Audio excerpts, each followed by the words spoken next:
Para la generación nacida en 1968, la aparición de las computadoras se fue dando lentamente, ocupando cada día más importancia en nuestras vidas.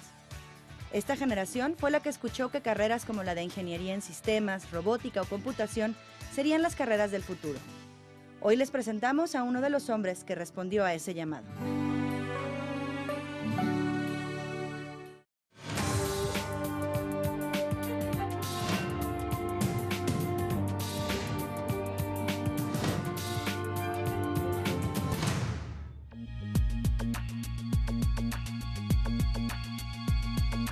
Muchas veces las historietas y sus personajes han sido criticados por violentos. De leer cómics se dice, los niños se vuelven violentos y no sacan de ahí nada de provecho. Hoy conoceremos a un líder que ha encontrado en los superhéroes una fuente de inspiración para salir adelante en el mundo. Buenas tardes, mi nombre es Raúl Ferráez y lo invito a conocer la historia de Juan Alberto González, el líder de Microsoft en México. Acompáñenos a conocer esta apasionante historia de éxito. De su infancia, Juan Alberto González recuerda algo de México, de República Dominicana y de Panamá. Con apenas 8 años, el pequeño Beto se tuvo que ir a vivir con su familia a Centroamérica. Su padre, quien entonces laboraba en Ingenieros Civiles Asociados, tuvo que llevar a su familia primero a Panamá y luego a Dominicana. Los cambios no fueron sencillos para un pequeño de 8 años. El clima, los acentos, todo era diferente para Juan Alberto, quien no sospechaba que esta experiencia cultural más adelante le serviría para enfrentar con naturalidad los retos de su vida como ejecutivo de una de las empresas más grandes y exitosas del mundo. En su infancia se forjó parte de lo que hoy es su filosofía de trabajo. Leer cómics y ver caricaturas de superhéroes le encantaba y le siguen fascinando. En su oficina se pueden ver figuras lo mismo de Superman y de Batman que del Hombre Araña y Aquaman. Pero lejos de evadirse de la realidad, Juan Alberto captó de los superamigos una lección de trabajo en equipo. Tengo una versión de los superhéroes que me inspira a pensar en las diferentes fortalezas, las diferentes habilidades que tenemos cada uno de nosotros. Es por eso que en mi oficina siempre vas a ver un superhéroe. Tengo a toda la Liga de la Justicia. Y realmente cuando los veo, lo que me recuerdan es eso, es la importancia que tiene la diversidad entre nosotros.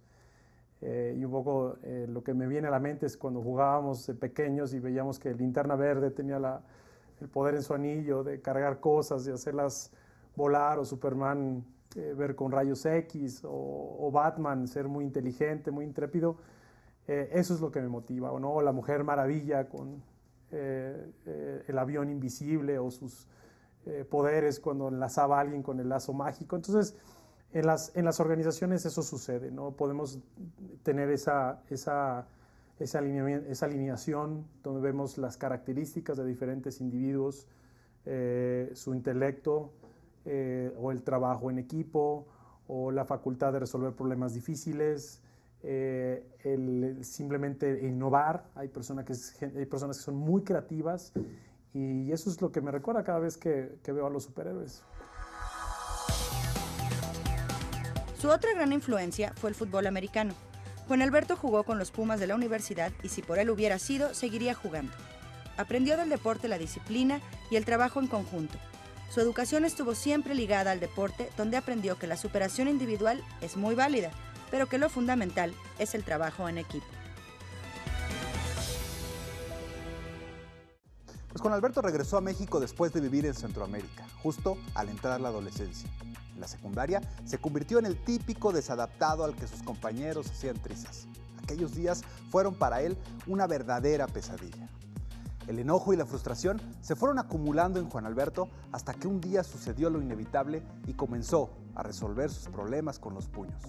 Ahora Beto nos contará de esa gran impotencia y de ese episodio en su vida del que no está nada orgulloso. Yo era el extranjero, y bueno, yo hablaba como dominicano, me comía las palabras y hablaba muy diferente. Y siempre había la discusión, ya sabes que en la escuela no falta que alguien lo toman como de burla o de chiste. Yo era la burla y el chiste recién había llegado de vivir fuera.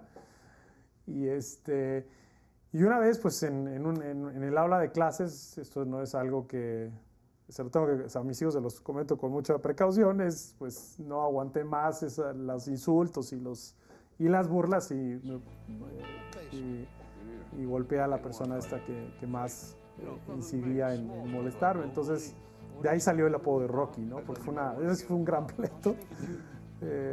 Y de ahí sale la anécdota. El segundo incidente que hizo más famoso la anécdota de Rocky, digamos, ahí nace el apodo. Salgo un día de la preparatoria y estaban en una esquina cerca del metro donde que yo tomaba para regresar a casa. Estaban golpeando a una persona y en este específico a una mujer. Me dio mucho coraje y me involucré y me han puesto la golpiza de mi vida. Tú sabes. Bueno, al fin y al cabo la dejaron de golpear a ella, ¿no? Que era el propósito, pero me golpearon a mí. Todavía muchos de sus amigos le dicen Rocky, pues en aquellos tiempos estaban de moda las películas del boxeador hechas por Sylvester Stallone. El apodo pegó entre sus compañeros cuando con los puños se defendió de las burlas, pero se hizo más exitoso cuando Juan Alberto terminó como Rocky terminaba sus películas, con los ojos hinchados, morados y lleno de sangre. Así, de la forma dura, aprendió que la violencia no es la vía para resolver nada en la vida. En la preparatoria, Juan Alberto no solo aprendió de la violencia y el diálogo. Fue en esos años en que nació su amor por la tecnología. Recordemos que en aquellos tiempos, en los años 80, las computadoras eran todavía elementos extraños en nuestras vidas. Se hablaba mucho de ellas en revistas y en televisión, pero eran muy pocas las personas con acceso a ellas. Anécdota que siempre cuento, que realmente cuando yo me bajaba del Metro Zapata, yo estudié en la Universidad Latinoamericana, había de estos primeros institutos para enseñar computación. Se enseñaban WordStar, hojas de cálculo, se enseñaba cómo utilizar DOS. Recuerdo que siempre que me bajaba del metro antes de caminar hacia la Universidad Latinoamericana, que es la preparatoria donde yo estudiaba, estaba esta escuela de cómputo. Yo me detenía horas a ver las computadoras y decía, wow, ¿qué se está haciendo ahí? ¿Qué tanto se puede hacer con la tecnología? Me llamaba mucho la atención. Por supuesto, en algún momento tenías acceso en la vida a algún videojuego de consola de los que se usaban en esa época, pero era pocas las personas que tenían computadoras. Había personas que ya utilizaban estas famosas Commodore. Había gente que tenía unas que se llamaban Franklin, que tenían un monitor rojo. En mi preparatoria no había computadoras. Prácticamente ya hasta que salí de la preparatoria empezó a ver las primeras. Trajeron unas Apple de estas Mac 2E y ahí fue cuando empecé a tener mayor acceso a la tecnología. Realmente fue cuando yo le dije a mi papá, oye papá, yo quiero estudiar en este centro tecnológico que está saliendo del Metro Zapata, cuando me dijo, bueno, en un verano te metes, y me puse a estudiar y ahí fue cuando empecé a tomarle el cariño grande a la computación.